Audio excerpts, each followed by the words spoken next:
Hands up.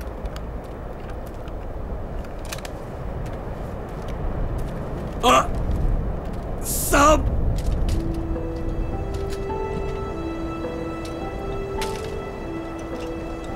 बताओ बेटा क्या हुआ तुम्हारे साथ?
भाई साहब।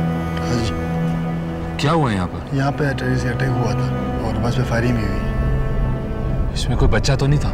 हाँ बच्चा था बिल्कुल। छोटा बच्चा जिसका टांग हाँ एक टांग से माजूर थे बिल्कुल।